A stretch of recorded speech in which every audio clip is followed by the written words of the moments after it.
नमस्कार, बहुत स्वागत है आपका स्वदेश न्यूज में। मैं हूं शिवाली श्रीवास्तव आपके साथ और वक्त हो गया है चक्रव्यूह का, जिसमें आज बात करेंगे कि क्या वाकई मध्य प्रदेश में लॉ एंड ऑर्डर पर तकरार जो हो रही है वो जरूरी है। क्या वाकई मध्य प्रदेश में लॉ एंड ऑर्डर की स्थिति आ गई है।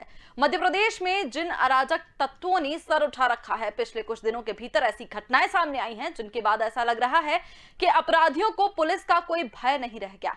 इन घटनाओं के बाद सरकार भी विपक्ष के निशाने पर है और इसे सरकार की ढिलाई का नतीजा बता रहा है। आखिर क्यों शांति के टापू कहे जाने वाले एमपी में फिर से सिर उठा रहे अराजक तत्व?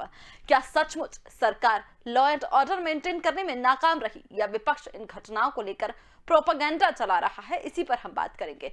चर्चा शुरू करें इससे पहले एक सरसरी नजर डालते हैं उन घटनाओं पर जिनको लेकर बवाल मचा हुआ है। इनमें तो 3 विंध्य से हैं और इनमें भी 2 सतना की, जहां दबंगों ने 2 युवकों को अगवा कर बुरी तरह पीटा। इसके बाद उनका वीडियो वायरल कर दिया गया। ठीक इसी तरह की एक घटना रीवा में भी सामने आई। आपको पहले हम बताते हैं रीवा सतना की ये जो घटनाएं हैं उन पर हम बातचीत करेंगे। आप स्क्रीन पर देख सकते हैं ये 3 अलग अलग जगहों की घटनाएं हैं। इसके बाद चंबल के दतिया में एक शख्स की बेरहमी से हत्या कर दी गई। वारदात में पहले उसके पैरों पर गोली मारी गई, फिर पत्थर से उसका सिर कुचल दिया गया। इस वारदात में कांग्रेस के पूर्व जिला अध्यक्ष का बेटा भी आरोपी है। लेकिन कार्रवाई कितनी, ये देखने वाली बात है। इन सबसे शर्मनाक और दर्दनाक घटना नीमच की रही, जहां चोरी के शक में अनुसूचित जाति के एक युवक को गाड़ी में बांधकर घसीटा गया और उसने दम तोड़ दिया। ये अमानवीय तस्वीर आप देख सकते हैं कि किस तरह से जो अपराधी हैं, जो आरोपी हैं, उनके हौसले इतने बुलंद हैं कि कानून को अपने हाथों में लेकर वो खुद कानून खुद को समझ रहे हैं और इस तरह की सजा वो दे रहे हैं। तस्वीर में आप साफ तौर पर देख सकते हैं कि किस तरह से एक चोरी के शक में अनुसूचित जाति के एक युवक को गाड़ी में बांधकर घसीटा गया और उसे इतना घसीटा गया कि उसने दम तोड़ दिया।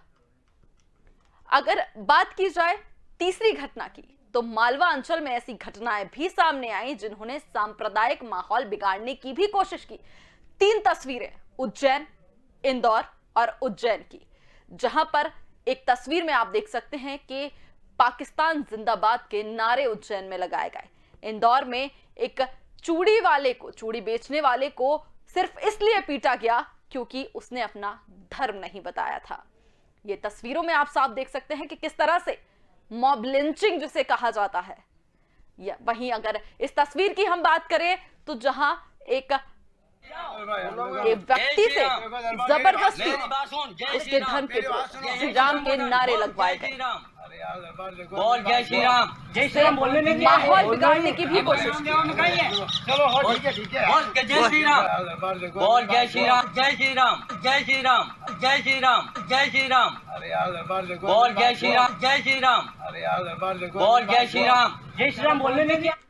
तो आपको बताएं कि किस तरह से ये तस्वीरें मध्य प्रदेश में लगातार सामने आ रही हैं। अब सोचने वाली बात यह है कि क्या वाकई लॉ एंड ऑर्डर की स्थिति मध्य प्रदेश में आ चुकी है और सरकार, राज्य सरकार उसको मेंटेन करने में नाकाम हो रही है, या फिर ये एक प्रोपेगेंडा है जिसका आरोप सरकार विपक्ष पर लगा रही है? इसी पर हम चर्चा करेंगे। लेकिन सवाल ये उठता है कि ये कैसी अराजकता मध्य प्रदेश में है जिसके खिलाफ कोई भी कार्रवाई नहीं हो रही है, और अगर हो भी रही है तो उसके बचाव में कई लोग सामने आ रहे हैं। इन्हीं सवालों के साथ हम चर्चा की शुरुआत करेंगे। हमारे साथ तमाम मेहमान जुड़ गए हैं। सबसे पहले उनसे आपका तारुफ करवा देते हैं, उसके बाद चर्चा की शुरुआत। सुरेंद्र शर्मा हमारे साथ जुड़ गए हैं, नेता है भारतीय जनता पार्टी के। संदीप सबलोक हमारे साथ जुड़े हुए हैं, प्रदेश प्रवक्ता है कांग्रेस पार्टी के। राघवेंद्र सिंह तोमर हमारे साथ जुड़ गए हैं, अध्यक्ष है राजपूत महापंचायत के। बहुत बहुत स्वागत है आप सभी का स्वदेश न्यूज में। सर, शुरुआत लेकिन सुरेंद्र शर्मा जी आपसे करते हुए, तमाम तस्वीरें आपने देखी, 6 घटनाओं का जिक्र मैंने किया, लेकिन क्या लॉ एंड ऑर्डर की स्थिति आपको नहीं लगता कि मध्य प्रदेश में खराब होती जा रही है? क्या राज्य सरकार की जिम्मेदारी नहीं है ये कि इस तरह की भीड़ को काबू किया जा सके?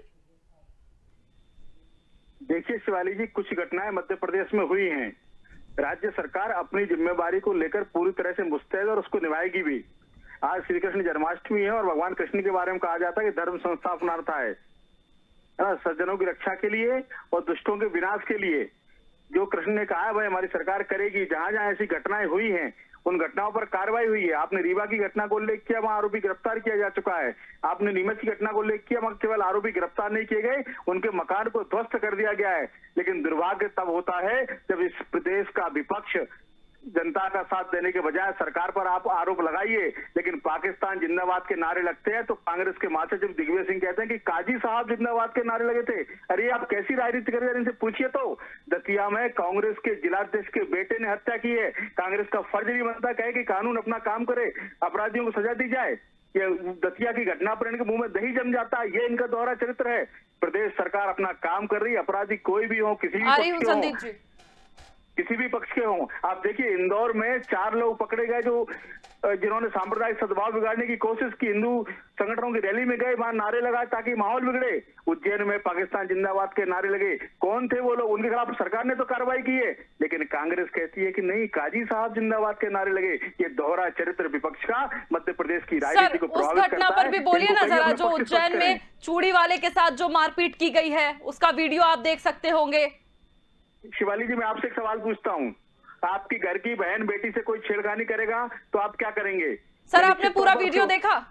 मैंने पूरा वीडियो देखा। एक बात। दूसरी बात, जो तस्लीम है, जो तस्लीम जिसको जीतू जुराती कह रहे हैं कि हमारे घर का कौन, जीतू पटवारी कांग्रेस के कार्यकारी अध्यक्ष मीडिया प्रभारी, हमारे घर का बेटा चूड़ी बेटे बेचने गया था, उसके साथ मारपीट की। 2-2 आधार कार्ड उसके पास कैसे मिले? 2-2 आईडी कार्ड उसको कैसे मिले? हिंदू लड़कियों के साथ छेड़खानी करोगे, ये बर्दाश्त नहीं होगा। हाँ, लेकिन उसको कानून को अपना काम करना चाहिए था। लेकिन यहाँ भी कांग्रेस का चरित्र दोहरा है। एक लड़की छेड़ने वाले को ठीक है सर, लेकिन इसमें मत फंसिए सर, इसमें मत फंसिए, क्योंकि आधार कार्ड अगर 2 बने तो सवाल आप पे उठेंगे। क्या कर रहा है आपका प्रशासन फिर? जब पकड़ा गया उसको कार्रवाई की, उसको वही धारा लगी है। लेकिन लड़की छेड़ेगा क्या? आप उसका पक्ष लेंगे क्या? या कांग्रेस के मित्र पक्ष लेंगे क्या? कि चूड़ी पहनाने के नाम पर किसी लड़की हाथ पकड़े गए क्षम्य है क्या? तो सर पुलिस नाम की कोई चीज है कि नहीं है, या भीड़ ही अब सबको सजा देने लग पड़ेगी? बिल्कुल नहीं देगी। भीड़ के ऊपर भी कार्रवाई हुई है। जो अपराध, जो कानून को हाथ मिलेगा, कानून उसके कानून के अनुसार कार्रवाई करेगा, बख्शा नहीं जाएगा कोई भी हो। जवाब दीजिए संदीप सबलोग जी। आप वो कह रहे हैं कि आप लोग सांप्रदायिक सौहार्द बिगाड़ने की कोशिश कर रहे हैं, जबरदस्ती ये जो घटनाएं हुई हैं उनको सांप्रदायिक रंग आप लोग दे रहे हैं। शिवाली जी, ये घटनाएं कब से घटना शुरू हुई? पिछले 15 महीने में भारतीय जनता पार्टी की सरकार आई और अभी लगातार इस तरह की घटनाएं हमारे सामने आ रही है। इसके पहले 15 महीने जब कांग्रेस की सरकार थी, माननीय कमलनाथ जी की सरकार थी, तब ऐसी घटनाएं क्यों नहीं सामने आई? दूसरी बात मैं कहना चाहता हूं कि जिस तरह से सुरेंद्र शर्मा जी ने आरोप लगाए हैं, निश्चित रूप से मध्य प्रदेश टापू का प्रदेश है, शांति और सद्भाव का प्रदेश है। यहाँ पर राजनीतिक रूप से भी बेहद सद्भाव से लगातार हमारा इतिहास रहा है। लेकिन अभी जो नीमच की घटना की बात सुरेंद्र शर्मा जी कर रहे थे, वो कान्हा जो जन्माष्टमी के 2 दिन पहले कंसों के हाथ से मारा जाता है, कितनी दर्दनाक और कितनी दुखद घटना है कि आज हम जन्माष्टमी मना रहे हैं, कान्हा का जन्मदिन मना रहे हैं, और एक कान्हा की मौत पर हम खुशियां मनाने के बजाय हम उसमें गर्व महसूस कर रहे हैं। ये कंस का राज है, ये कोई लोकतंत्र का राज नहीं है। इस तरह से आप देखिए कि विंध्य की जो 3 घटनाएं हमारे सामने आई, जिस तरह से उस चूड़ी बेचने वाले को या चप्पल में अपना चूरन बेचने वाले को जिस तरह से मार पिटाई की गई। देखिए, अगर कोई अपराधी है, समाज का अपराधी है या संविधान का अपराधी है, उसको दंड मिलना चाहिए। कांग्रेस ने और हमारे महान नेताओं ने संविधान इसीलिए बनाया था, लेकिन कानून को हाथ में लेने का अधिकार किसी को नहीं है। पिछले 15 महीने में जिस तरह से अराजकता की घटनाएं बढ़ी हैं, अपराधियों के सिर ऊंचे हुए हैं, उस तरह से आप देखिए ये लगातार घटनाएं मध्य प्रदेश में सामने आ रही हैं। और एक बात और मैं आपके चैनल के माध्यम से कहना चाहता हूं कि मध्य प्रदेश में आने वाले दिनों में 5 उपचुनाव होना है, और भारतीय जनता पार्टी जिस तरह से हमेशा धर्म और जाति के नाम पर ध्रुवीकरण करके और हिंदू मुसलमान का एक लाइन खींच के और अपनी राजनीतिक महत्वाकांक्षा को पूरा करती आई है, ये उसकी रिहर्सल करने का काम शुरू किया है।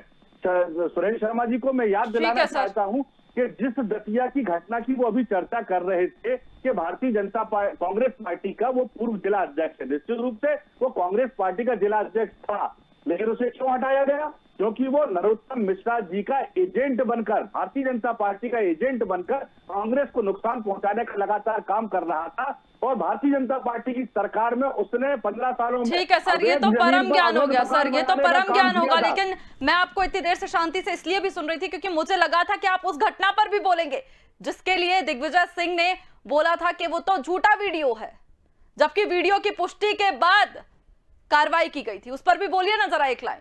देखिए, उज्जैन की जो घटना है उस पर दो तरह की बातें आ रही हैं, दो तरह के वीडियो सामने आ रहे हैं। अब कौन सा सच्चा है कौन सा झूठा है, ये सच और झूठ का निर्णय करना शासन और प्रशासन के साथ साथ न्यायालय का काम है। कांग्रेस इस मामले में इसलिए अब नहीं बोलेगी क्योंकि ये न्यायाधीन मामला हो चुका है, ये न्यायालय की शरण में जा चुका है। और अगर कोई अपराधी है वास्तव में उसने देश के विरुद्ध जाके, देश की अस्मिता के विरुद्ध जाके कोई काम किया है तो दंड मिलना चाहिए। लेकिन मैं एक बात और बताना चाहता हूं कि आप ही भारतीय जनता पार्टी की एक महिला पदाधिकारी ने इस बात की पुष्टि हमारे कांग्रेस के आईटी सेल के पदाधिकारी से की है कि वो वहां मौजूद थी और इस तरह के कोई नारे नहीं लगाए गए और काजी जी जिंदाबाद के नारे लगाए गए। मैं इस बात पर बिल्कुल नहीं जाऊंगा कि नारे किस बात के लगे। अगर काजी जी जिंदाबाद के नारे लगे तो वो सच भी सामने आना चाहिए और पाकिस्तान जिंदाबाद के नारे लगे तो वो सच भी सामने आना चाहिए और दोषियों को कड़ा से कड़ा दंड, देशद्रोह का दंड दिया जाना चाहिए क्योंकि हम संप्रदाय ठीक है सर, इसीलिए ये आरोप लगते हैं कि सिलेक्टिव अप्रोच की राजनीति करते हैं आप लोग। जहां आपको सही लगता है वहां पर वीडियो सच्चा हो जाता है और जहां आपको ठीक नहीं लगता, आपको वोट बैंक दिखता है, वहां पर वीडियो ही झूठा हो जाता है। लेकिन खैर राघवेंद्र जी, सर मैं लौटूंगी राघवेंद्र जी से, मैं इसका जवाब ले लूं। राघवेंद्र जी, अपराधी बड़ा है या उसकी जाति या धर्म? अगर किसी अपराधी को, किसी आरोपी का नाम आता है तो कुछ पर्टिकुलर धर्म वाले पहुंच जाते हैं या जाति वाले पहुंच जाते हैं उसका समर्थन करने के लिए। देखिए, मध्य प्रदेश जो है, पहली बात तो ये जो पखवाड़ा है निश्चित ही सामाजिक संवेदनाओं के बहुत सारी, ये विषय पूरा सामाजिक संवेदनाओं का है। इसका शासन ने जो कदम उठाए हैं या सामाजिक तौर पर जो रिएक्शन आए हैं उससे मुझे बड़ी संतुष्टि है। किसी भी अपराधी का किसी भी समाज ने उसके पीछे हाथ नहीं रखा, ना कोई किसी सामाजिक स्थिति में कोई किसी अपराधी के साथ खड़ा हुआ। कानून व्यवस्था की स्थिति को देखा जाए तो सरकार ने यथासंभव शीघ्रातिशीघ्र जो है वो अपना कदम उठाए हैं, लेकिन चिंता का विषय है क्योंकि सामाजिक संवेदनाएं कमजोर वर्ग के लोगों के प्रति जो भी हुआ वो मुझे ऐसा लगता है प्रथम दृष्टया कि वो लॉ एंड ऑर्डर का विषय था, जिसको मध्य प्रदेश सरकार को कैसे लिया वो उसका आकलन राजनीतिक दल करेंगे।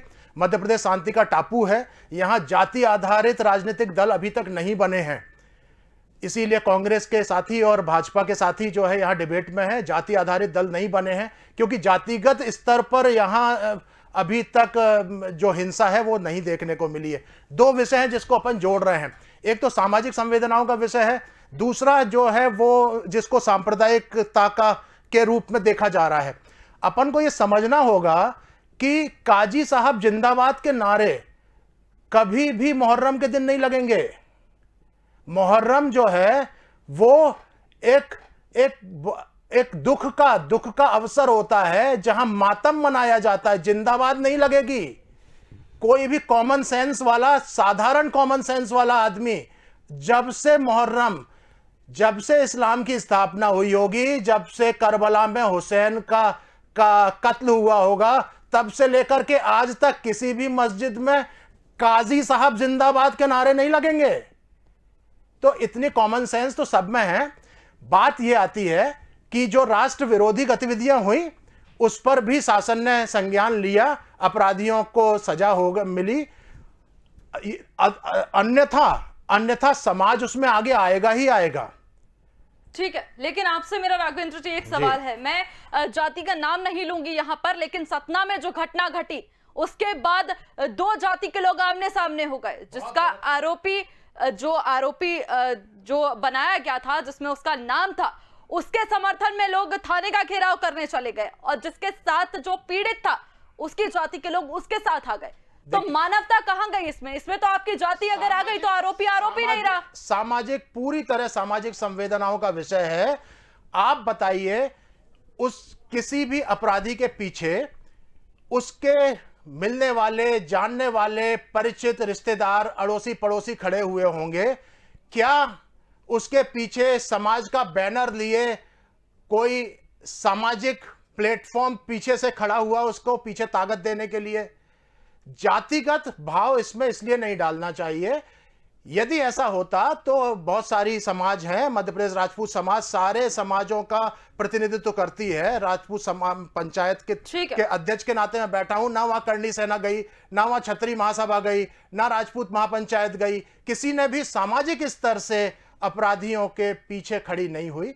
नैतिक बल देने के लिए परिवार वाले इकट्ठे हुए होंगे, उसको इस तरीके से बिल्कुल मत लीजिए कि दो जातियां जो है ना आमने सामने हो गई। मध्य प्रदेश की यह भाव नहीं है, सनातन का यह भाव नहीं है। जाति संघर्ष जाति जी। सुरेंद्र शर्मा जी, क्या कुछ कार्रवाई की जा रही है? सभी की अगर मैं बात करूं, सारी ही घटनाओं की, तो ना तो किसी की प्रदेश में देश में इतनी हिमाकत और हिम्मत होनी चाहिए कि वो इस तरह के नारे लगाए, ना ही हमें उदाहरण घटनाओं के पेश करने हैं। हमें नजीर वो पेश करनी है जिससे लोगों के मन में ये भय हो, अपराधियों के मन में ये भय हो कि इस तरह की घटनाएं सामने ना आए। देखिए शिवाली जी, एक बात मैं आपके चैनल के माध्यम से मध्य प्रदेश के और देश के लोगों को बताना चाहता हूं कि जिस प्रकार की कार्रवाई मध्य प्रदेश सरकार ने की है, आगे से किसी की हिम्मत नहीं इस प्रकार की घटना करने। ऐसी घटना क्षम्य नहीं है, कोई भी हो, किसी भी पक्ष का व्यक्ति हो। लेकिन मैं फिर उसी विषय पर आ रहा हूं। ये मेरे मित्र ने कहा कि दतिया का जिलाध्यक्ष नरोत्तम जी का एजेंट बन के काम कर रहा था, उस पर कांग्रेस ने कार्रवाई कर दी। जरा पाकिस्तान का एजेंट बन के जो दिग्विजय सिंह काम कर रहे हैं ना, उन पर भी कार्रवाई करें। 26/11 का हमला आरएसएस की साजिश है, पाकिस्तान को क्लीन चिट देने का काम दिग्विजय सिंह ने किया। जाकिर नाइक शांति दूत काम दिग्विजय सिंह ने किया। मैं अभी राघवेंद्र जी बता रहे थे, नहीं लगते क्षेत्र में दिग्विजय सिंह कैसे अपराधियों के साथ खड़े हो जाते हैं। आप मुसलमानों के साथ हैं, वो कभी नवाज शरीफ की मां के पास बैठ के सारे भेंट करने नहीं गए, कभी बिरयानी खाने नहीं गए। सिंह के खिलाफ कार्रवाई करे। ये आपकी पार्टी के लोग, आपके प्रधानमंत्री जी गए थे वहाँ नवाज शरीफ की। पाकिस्तान का एजेंट कौन है? कौन गया कांग्रेस ही पाकिस्तान के पास? बताइए आप। विदेश नीति किस पर दिग्विजय, आप बताइए। काजी साहब जिंदाबाद लगता है कौन है? पाकिस्तान जाते हैं ना, अफगानिस्तान जाते हैं। मध्य प्रदेश के मुद्दे काफी है बीच डिबेट के लिए सर। अफगानिस्तान और पाकिस्तान पर डिबेट बाद में करेंगे, मध्य प्रदेश की बात कीजिए। संदीप सबलोग जी, इस तरह के बयान क्यों देते हैं दिग्विजय सिंह जी? देखिए, दिग्विजय सिंह जी के बयान को जिस तरह से तोड़ मरोड़ के भारतीय जनता पार्टी पेश करने की कोशिश करती है, ये भारतीय जनता पार्टी का शगल है। हम लोगों की कोई ऐसी भावना नहीं रहती कि किसी अपराधी का साथ दिया जाए, लेकिन न्याय का साथ देना चाहिए। दूध का दूध, पानी का पानी होना चाहिए। तो ये कहिए ना कि अपराधियों पर कार्रवाई होनी चाहिए, ये क्यों कहते हैं कि वीडियो झूठा है?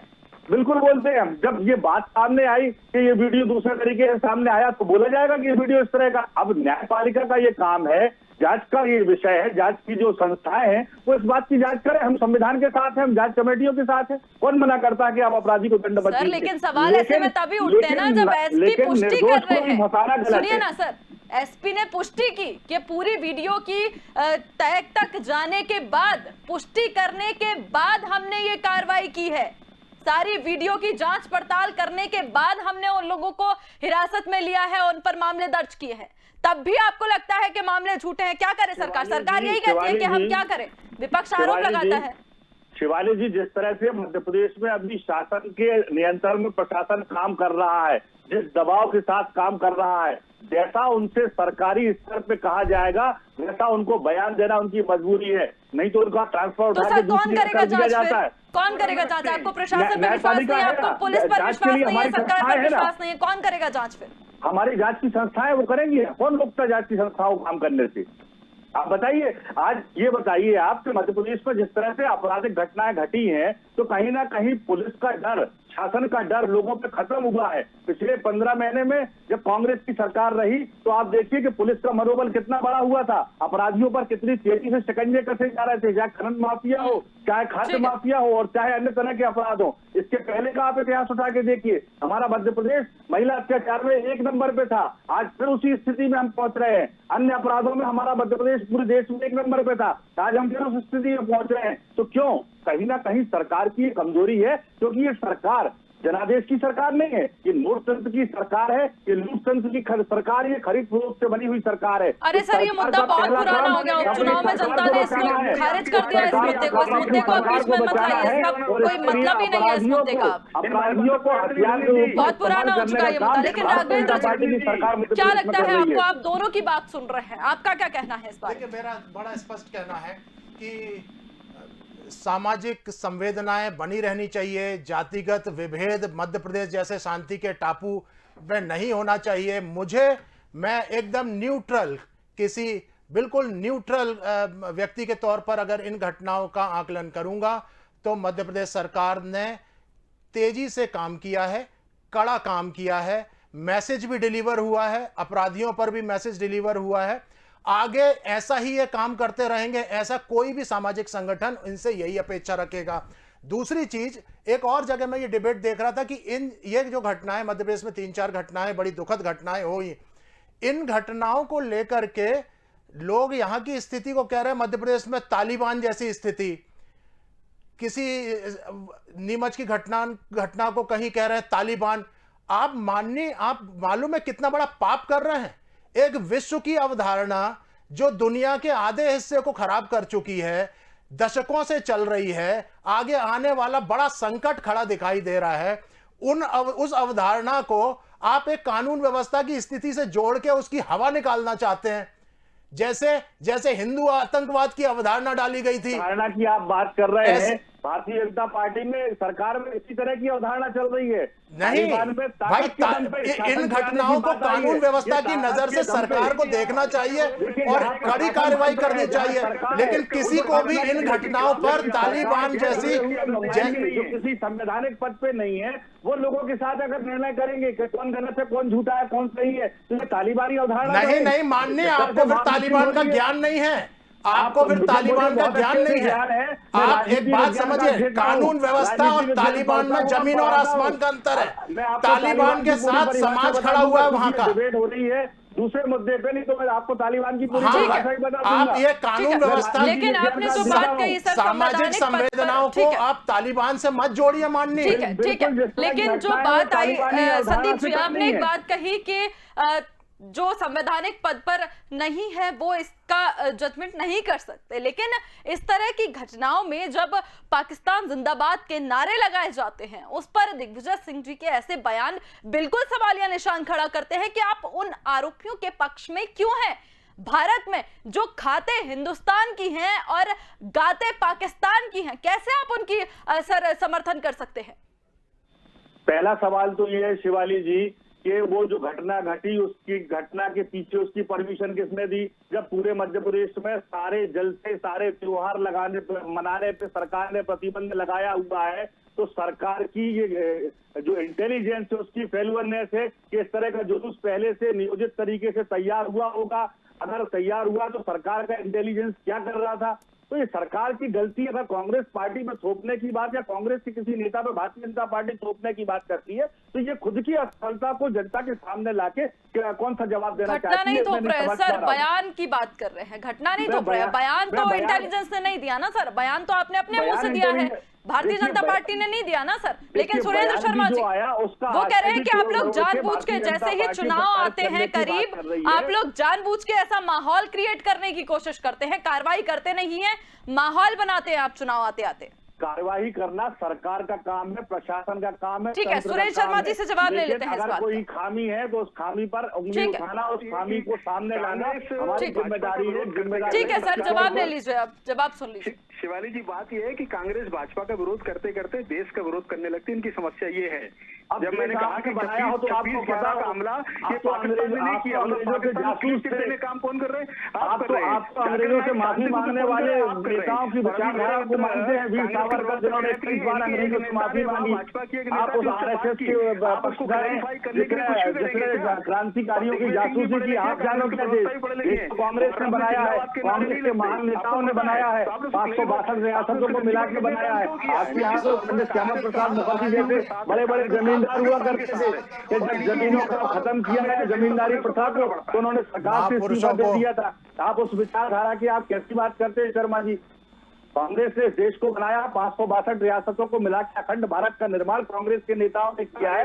आपका जाने देश क्या होता है? इस अर्ध सत्य को मत बोलिए। आप तो केवल सबका योगदान है, कांग्रेस का योगदान नहीं है, पूरे देश का लेकिन योगदान अभी है। बात सर योगदान की नहीं है, बात यह है कि हिंदुस्तान में रहने वाले लोग जो हिंदुस्तान में रहते हैं और पाकिस्तान की परस्ती करते हैं, इस तरह की नारेबाजी करते हैं, उन पर समर्थन कितना सही है। वहीं सरकार से भी यही सवाल है कि क्यों इस तरह की घटनाएं लगातार सामने आती रही हैं? क्या कर रही है कानून व्यवस्था? अगर कानून व्यवस्था खत्म कर दी जाए, अगर जनता को ही न्याय करना है तो कानून व्यवस्था खत्म कर दी जाए। अब क्या कोई व्यापारी गले में धर्म का पट्टा टांग कर जाएगा व्यापार करने के लिए, जाति लिख कर जाएगा? ऐसा नहीं पॉसिबल है। तो उस पर सोचा जाए चीजों को, और अगर ऐसी कोई घटना सामने आती है तो उस पर राजनीति करने की बजाय उस पर ध्यान दिया जाए कि प्रदेश किस दिशा में जा रहा है। बहुत बहुत धन्यवाद आप तीनों का हमारे साथ जुड़ने के लिए। आपको बता दें, लॉ एंड ऑर्डर पर तकरार लगातार जारी है मध्य प्रदेश में, जहां विपक्ष सरकार पर लगातार हमलावर है कि लॉ एंड ऑर्डर मेंटेन नहीं कर पा रही। वहीं सरकार का कहना है कि प्रोपेगेंडा चला रहा है विपक्ष। कार्रवाई की गई है तमाम घटनाओं में, लेकिन अब देखने वाली यही बात होगी कि इस कार्रवाई का कितना असर अपराधियों के मन पर होता है, या ऐसे ही धड़ल्ले से बेखौफ अपराधी और अपराध करते मध्य प्रदेश में नजर आएंगे। मुझे दीजिए इजाजत, देखते रहिए स्वदेश न्यूज। नमस्कार।